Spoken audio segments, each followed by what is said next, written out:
Guys, I don't know if you knew this. This is a great time to be a Star Wars fan.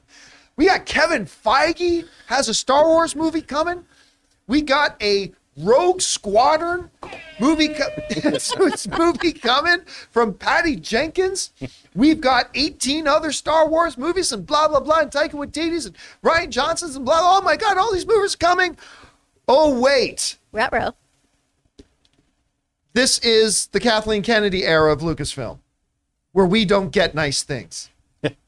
Hey, she gave us lots of nice things. No, she Don't did. Be She that did. guy. To be fair, I loved Rogue One. Yeah. I loved The Force Awakens. Yeah. I loved Mandalorian. I loved Andor. She's given us some wins. But when it comes to the movies, we are now going, like the biggest thing, I've always said my biggest criticism, and remember, I was all for, I'm not backtracking here, I was all for her hiring. I thought on paper she was the perfect hire to run Lucasfilm. As a matter of fact, George Lucas handpicked her. So if you never liked her pick and you think you know better than George Lucas, God bless you. But I thought she was a great pick. But then again, I thought Bob Chapek was a great pick too to run Disney. It's great to think someone's a good pick. It's a different thing than once you see them in the job for a while. And I got really concerned when I started seeing all these projects lined up and then they lose their director. And then another one loses the director. And then another one loses the director. And another one loses writers. And it's like, this president of Lucasfilm can't get on the same page with their creators, right? But I'll tell you what, maybe the biggest damning thing, and I still have a world of respect for Kathleen Kennedy. According to Steven Spielberg, the greatest filmmaker of all time, he thinks she's the greatest producer of all time. She's a first ballot Hall of Famer producer in this industry.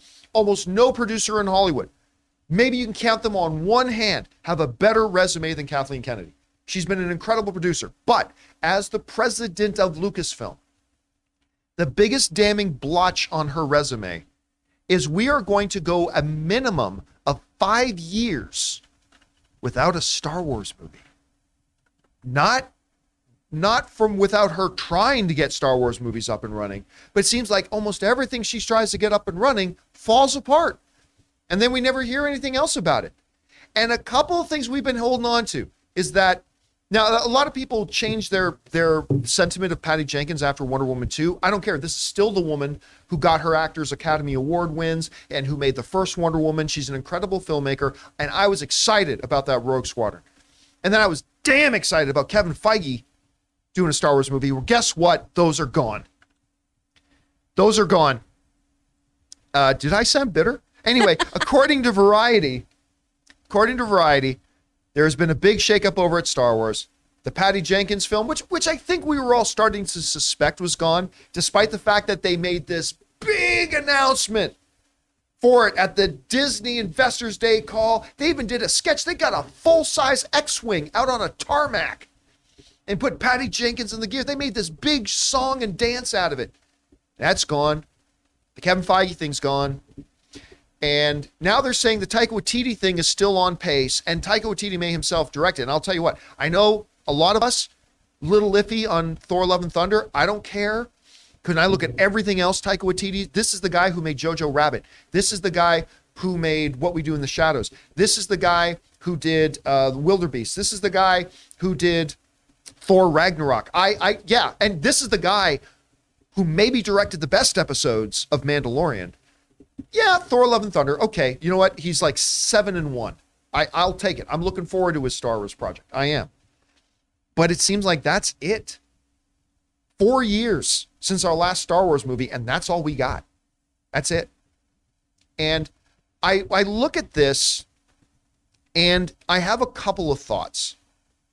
My one thought, which I've already kind of explained, is like, this is just yet another kind of damning example of the leadership or lack thereof that Kathleen Kennedy, who I have a world of respect for, and I adore, and I would chew off a baby finger to have a lunch with her and hear her stories about Hollywood and her philosophy of making movies as a producer. I really would. But we call it as we see it. Her tenure as the president of Lucasfilm, with some big wins, has also had a lot of pitfalls to it as well. And the fact that we're going to be so many years in with no new movie, and we got one maybe with Taika Waititi. The other impression I have is this. You guys, know I like to bring up sports analogies. So here's a sports analogy for you. Just confuse me. Quite often when a new coach is coming into a team, the team will give the walking papers to a lot of the supporting staff, assistant coaches and stuff like that, because they want the new coach to be able to bring in their people. Same is true as a general manager. Sometimes they'll clear the decks so that the general manager can come in and fill and make the team and organization that general manager wants to make. And when I look at this, we've been talking for a while that Kathleen Kennedy will be departing as the president of Lucasfilm sometime shortly. I'd say maximum 8 months after, maybe 1 or 2 months, maximum of about 8 months after Indiana Jones comes out, she's going to be out. And to me, I look at this as kind of a clearing of the decks. I cannot help but wonder, like the Taika Waititi one may already be kind of well into a pre-prep sort of thing, and maybe they like what they've got. But I saw this story, and my first thought was like a sports team. It feels like Bob Iger is clearing the deck and putting out a cleaner slate for whoever it is that Iger is going to bring in to be the next president of Lucasfilm.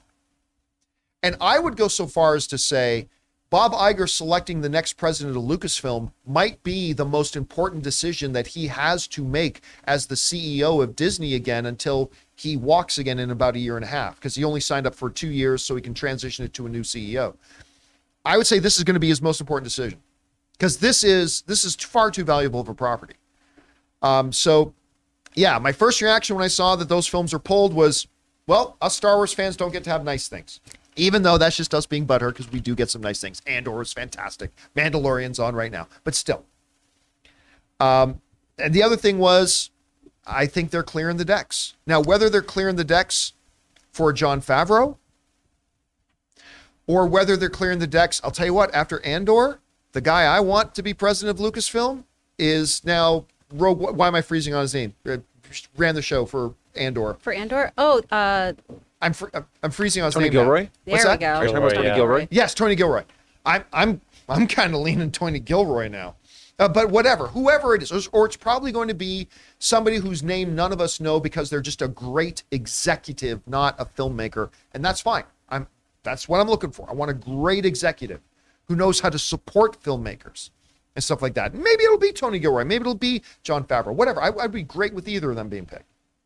But it does seem to me like a clearing of the decks. Maybe. I'm just speculating at this point. With HelloFresh, you get farm-fresh, pre-portioned ingredients and seasonal recipes delivered right to your doorstep. Skip trips to the grocery store and count on HelloFresh to make home cooking easy, fun, and affordable. And that's why it's America's #1 meal kit. Guys, it's the new year. Do you remember those New Year's goals you promised yourself you'd stick to? HelloFresh is here to help you eat better by delivering fresh ingredients and easy recipes right to your door, taking the hassle out of dinner time. Looking for an easy way to eat well and save money? Cut back on expensive takeout and delivery and get started with HelloFresh. You'll love how fast, easy, and affordable it is to whip up a restaurant-quality meal right in your own kitchen. My wife Ann and I have been constantly impressed by HelloFresh. Not only how absolutely delicious the food is, but how easy it is to prepare and how much fun we have doing it. Go to HelloFresh.com/Campea60 and use the code Campea60 for 60% off plus free shipping. That's HelloFresh.com/Campea60 for 60% off plus free shipping.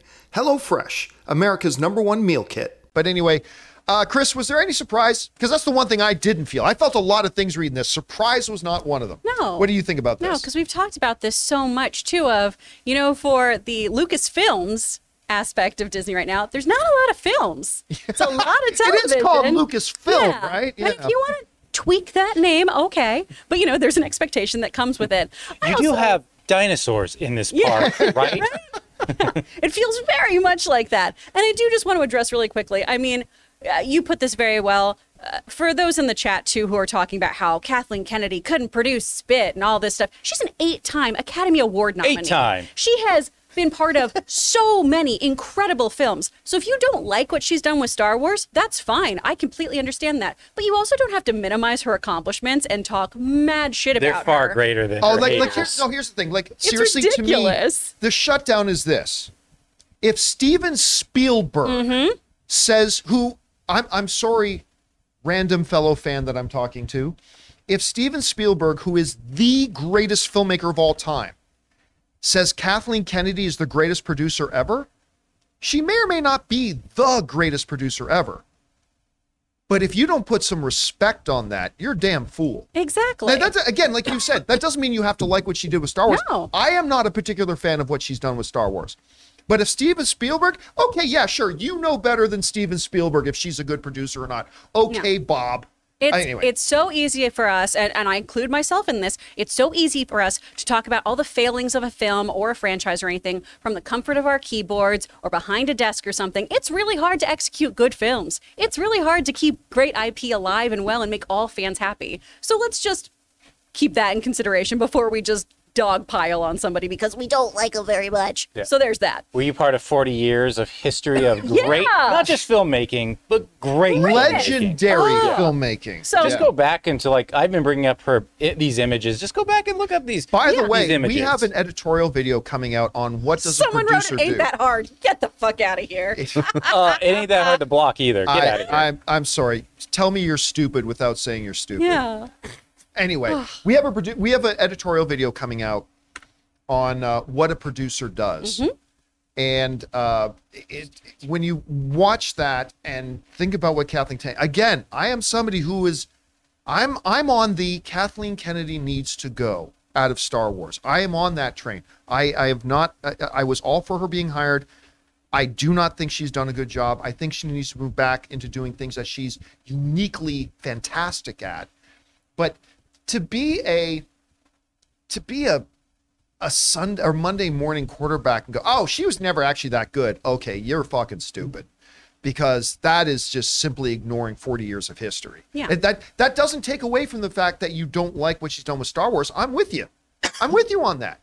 But to suddenly retroactively go, she was never actually all that much. Okay, sure. And your resume in the film industry is, anyway. There's certain films I haven't enjoyed, but I don't go, gosh, I hope that director never makes a film ever again. That's just silly. But going back to the point here, sorry to derail you guys. I just wanted to address that. But I do think we are lacking films, obviously, in the Star Wars franchise. And when you were talking about this galaxy that's far, far away, I mean, we all don't have lovely projector movie rooms like you, John. I can't watch this on my one TV and feel as transported as I can in like a Dolby Cinema. Agreed. Right? Yeah. I want to hear all of those TIE fighters whooshing around with a great sound system. I want to be in a theater with other people and have that collective experience of all of us getting excited and having our hopes up and being really, really concerned about the characters. I want to have that communal experience, which is one of the things I love about Star Wars and why I think the loud fandom a lot of times too is a little easier for me to ignore the more toxic people, because when I'm in that theater with other people, even if I don't love a movie, even I walk out of there not super thrilled, I had a great time in that experience. And I feel like that's a big thing that's missing from Star Wars right now is that community. And I want to see it back on a big screen. And I really wanted it with these filmmakers. I was really excited about their particular visions because of their other projects that they've done. I thought they were going to add to this ever expanding sandbox in such a unique way. And I really hope they get back on track with their films. I just need to know, how did this thing with Kevin Feige get screwed up? Right?